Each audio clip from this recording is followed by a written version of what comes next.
একটা ব্যক্তিগত প্রশ্ন করি প্রফেসর নাজমুল হাসান কলিমুল্লাহ স্যারকে, সেটা করতে পারবো কিনা?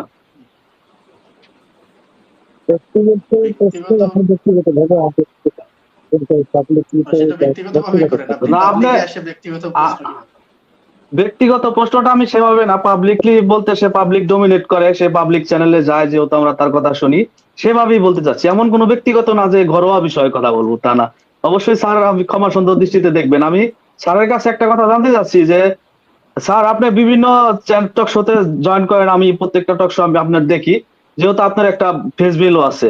সেক্ষেত্রে আপনাকে একটা প্রশ্ন করতে চাচ্ছি, সেটা হচ্ছে আপনি বিভিন্ন টক শোতে যান, আওয়ামী লীগের বিভিন্ন পেজে, ইসমাইল সহ আরো যারা আছে, যে আওয়ামী লীগকে যারা প্রমোট করে, আপনি ওইখানে যা যে বক্তব্যগুলো প্রদান করেন, বা আমরা যে টক শো গুলা জয়েন করি, যেমন কয়েকটা টক শো নাম বলি মনির ভাই, যদিও বলা ঠিক না, ফেস দা পিপল সহ, আপনার ভয়েস অফ পিপল সহ, টেবিল টক সহ, এই যে যে দাসের যে টক শো গুলা, যারা আমরা নিরপেক্ষভাবে কথা বলতে পারি, বা যেটা কোন সরকারের পক্ষে না বা বিরোধী না, কিন্তু আপনি সেই সব টক শো গুলোতে স্যার, আপনি কোনো না কোনো ভাবে আওয়ামী লীগকে প্রমোট করেন। আমি সেটা লক্ষ্য করছি, যদিও জানে কিনা এটা সেটা বেদবি মনে করবেন না, আমি দেখছি স্যার। আপনি যদি জানতে চান আমি বলতে পারবো যে আপনি ওই এখানে যে ব্যাখ্যাটা করেন, প্রমোট করতেছে, আপনি বিষয়টা বললে হয়তো হ্যাঁ, উনিও বুঝতে আমি পারবেন। বলতে পারবো। আমি স্যারের বেদবি নিবেন না স্যার। বলেন, হ্যাঁ, আমি বলতে চাচ্ছি, ইসমাইলের একটা টক শো আছে, ডায়লগ ফর ডেমোক্রেসি, একটা টক শো করে।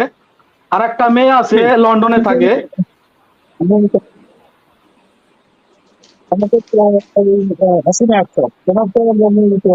একটা এক্সাম্পল দেন না, আপনার তো বললেন পরে, আপনি একটা এক্সাম্পল দিয়ে বলেন যে এই জায়গাটা আমার মনে হয়েছে, তাইলে তো হয়। হ্যাঁ, হ্যাঁ, হ্যাঁ।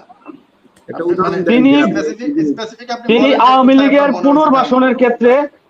লীগের পুনর্বাসনের ক্ষেত্রে শেখ হাসিনার ফিরে আসা সম্পর্কে, শেখ হাসিনার ভারতের যে স্ট্র্যাটেজি যে বজায় রাখে, তার পক্ষে বিভিন্ন ভাবে স্যারের দৃষ্টান্ত দিয়ে যায়। স্যারের তো অনেক, আমি অবশ্যই সে একজন প্রফেসর মানুষ, আমি জানি, কিন্তু যে দাসে কথা বলেন আমাদের এই চ্যানেলগুলোতে, ওই দাসে কথা বলেন না স্যার। আপনি ওই দাসে কথা বলেন না, আপনি ওইখানে সবসময় আওয়ামী লীগকে একটা প্রমোট করে যান। অবস্থান গ্রহণ করিনি, এখনো করিনি, এবং কোন নির্দিষ্ট দলের একটি জয়েন করিনি। আচ্ছা, সরি স্যার, আমি যারা আমি স্যার, আপনি আপনার কথাগুলো শুনতে পাচ্ছেন। আমি মনির ভাই বলতেছি, মনির ভাই শুনেন। আপনি যদি আমি যদি ভুল করে একটু আপনার কথাটা ক্লিয়ার আসতেছে না। আমি যদি ভুল করে থাকি, যদি বাংলাদেশের কোনো দর্শক বা বাইরে আমরা প্রবাসীরা যারা আছি, যারা টকশো গুলো দেখি, তারা এই দাসের টকশো গুলো আমরা যারা এখানে জয়েন করি, বা আমরা কোনো এই দেশের যে সরকার বিরোধী বা সরকারের পক্ষপাতিত্ব বা ডক্টর ইউনূসের পক্ষপাতিত্ব এমন কোনো ইয়া না, আমরা যেটা নিরপেক্ষ, ওই যে হাসিনাকে যে আপনি বিভিন্ন ভাবে একটা সময় বিভিন্ন ভাবে সম্বোধন করতেন, সেই সম্বোধনটা এখন করেন না, কিন্তু ওই সব চ্যানেলে গেলে আপনি একটু বলার চেষ্টা করেন স্যার, আপনি একটু বলার চেষ্টা করেন অন্যভাবে। প্রোটোকল মেনটেন করি আমরা পদের কারণ।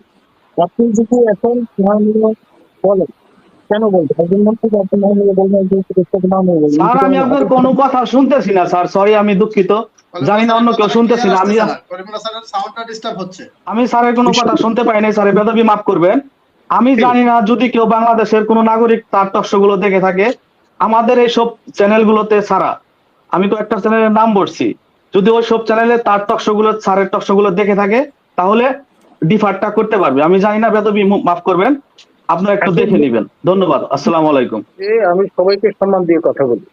রাজনৈতিক ভিন্নতা এক একজন এক এক রকম থাকতেই পারে, আর এটা আমাদের মিলিটারি একাডেমির একটা প্রশিক্ষণ লব্ধ ফল যে আমরা কাউকে অসম্মান করে কথা বলি না। কাস্টম এটিকেট, তারপরে সেই সঙ্গে প্রোটোকল, এই বিষয় সম্পর্কে আমাদের সবসময় সতর্ক থাকতে হবে।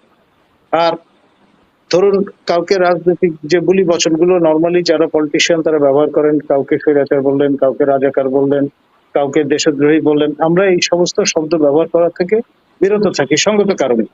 কারণ আমাদের পলিটিক্যাল কোনো অ্যাক্টস নাই টু গ্রাইন্ড, আর আমি ব্যক্তিগত জীবনে ভোটাধিকার প্রয়োগ করি না, কখনোই করি না। তো সুতরাং আমার তো কোনো অ্যাক্টস নাই, আমি কেন একটা নির্দিষ্ট শেডের ইডিওলজিকে পপুলারাইজ করতে চাবো, এক। আর দ্বিতীয়ত, যতগুলো সোশ্যাল মিডিয়াম আছে প্রত্যেকটাতেই যে কেউ আহ্বান করবে আমি যাই, আমি কখনো কাউকে মানা করি না, বা ওইটাও জিজ্ঞেস করি না আর কে থাকবে। অনেকে কিন্তু এই জিনিসটা খেয়াল করেন যে অমুকে থাকলে আমি যাবো না, এই নেভার সে দ্যাট। সবার সঙ্গেই শো করি, তাই না? মানে আমাদের দুই স্যার এখানে যারা আছেন আমাদের সঙ্গে অসংখ্য শো করেছি, যারা আওয়ামী লীগ করে তাদের সঙ্গে শো করেছি, যারা জামাতে ইসলাম করে তাদের সঙ্গে করেছি, যারা বিএনপি করে তাদের সঙ্গে করেছি, বাম ধারা যারা আছেন তাদের সঙ্গে করেছি। তো প্রথমত নিষিদ্ধ হতে পারে বাংলাদেশে আওয়ামী লীগ এবং জাতীয় পার্টির চেয়ে বড় তো আর নাই।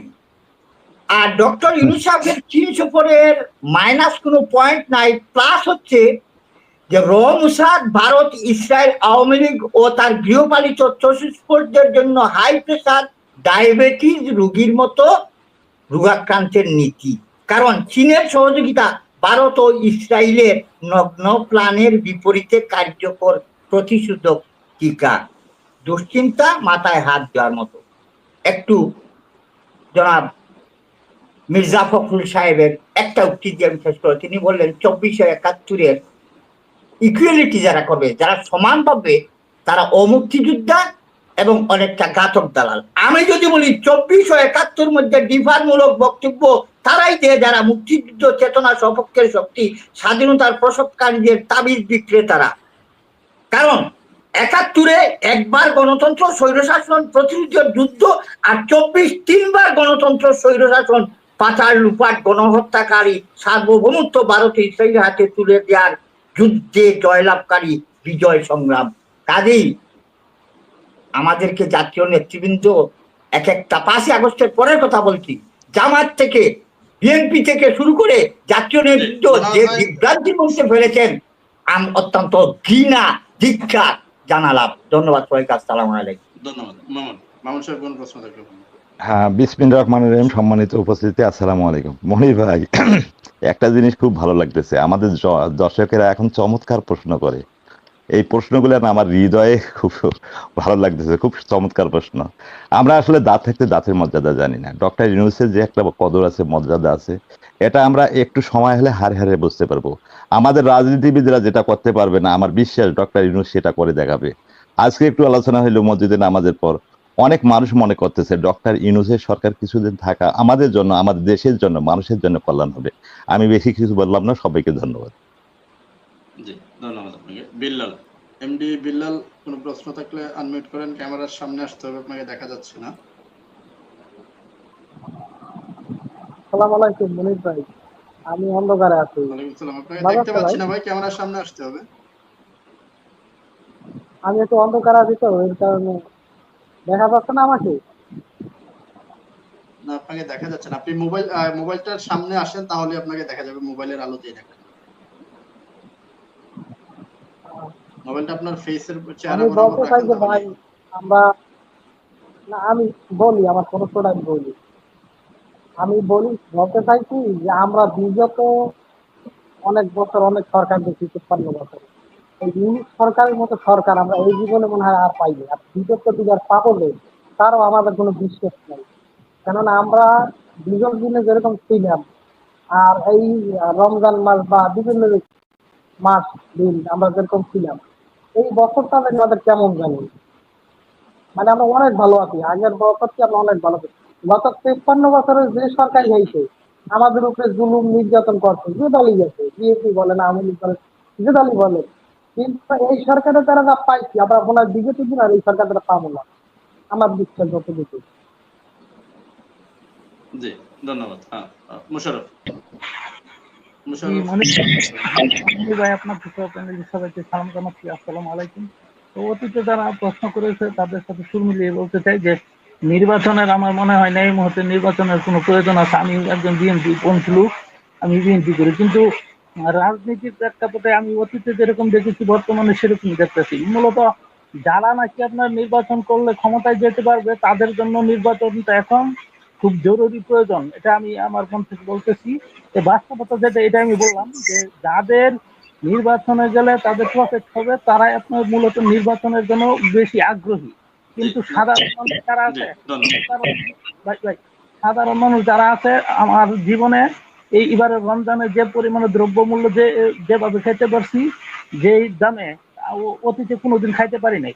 তা আমার কথা হলো এই সরকার যেন অন্তত আরো 5 বছর ক্ষমতায় থাকে এবং দেশটাকে একটা স্থিতিশীল অবস্থায় এবং রাজনীতিটা মানে সুষ্ঠু এবং সুন্দর করে রেখে যেতে পারে, যাতে সামনে কেউ ক্ষমতায় এসে দেশের কোনো বারোটা না বাজাইতে পারে। আমার আলোচকদের কাছে এটাই অনুরোধ। ধন্যবাদ।